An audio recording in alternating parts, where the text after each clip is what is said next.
নমস্কার। কবি রতনতনু খাটের কবিতা গল্প খেলার সময় তো নেই।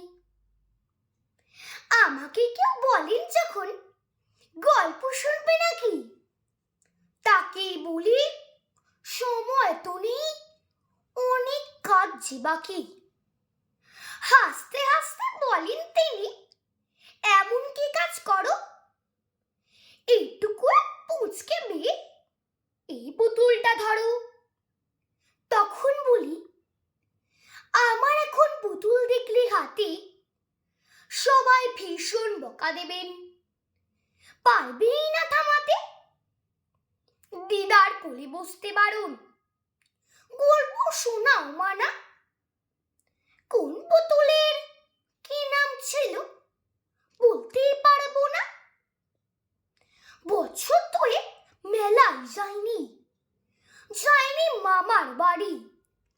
খেলা ঘরের সঙ্গে আমার 3 বছরের আড়ি। বন্ধু ছিল মিঠিন, তাতাই, কাকুন, দুইল, হেনা। সবাই এখন ভুলে গেছে, চিনতেও পারবে না। দাদার সঙ্গে মিষ্টি আই, ছুটির দুপুরগুলো একটাও নেই, ফোটে না আর ভাবের বকুল ফুলো। আমার শুধুই পড়ার কথা, সকাল বিকেল যত। হেলা ফেলার সময় এখন নেই যে আমার অত। বাবার কোলে বসতে গেলে বলেন, আদর পরে যোগীরামকে তোমার মতো কেউ কি বিয়োগ করে।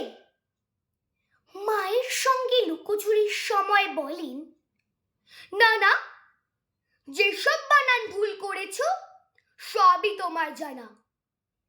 সেসব এখন 15 বার লেখার বেলায় ফাঁকি।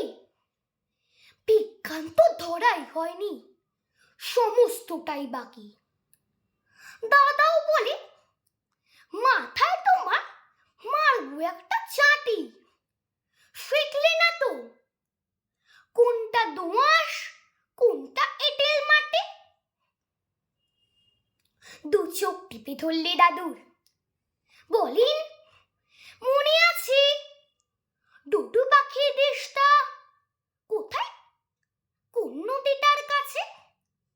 4 বিষয় আন্টি আছেন, তারাও পড়ার নেশে। পড়তে পড়তে দু চোখ জুড়ে ঘুম এসে যায় শেষে। ঘুমোয় যখন সবাই ভাবে ঘুমিয়েছি চোখ বুঝে। কেউ জানে না স্বপ্নে খেলার সঙ্গী বেড়ায় খুঁজে। আমার মতো ছোট্ট যারাই বলছি তাদের শোনো, এই কথাটাই বড়দেরকে বলবে না কখনো। গল্প খেলার সময় বলতে স্বপ্নটুকুই হাতে। আমরা এবার বসবো স্কুলের ভর্তি পরীক্ষাতে। নমস্কার।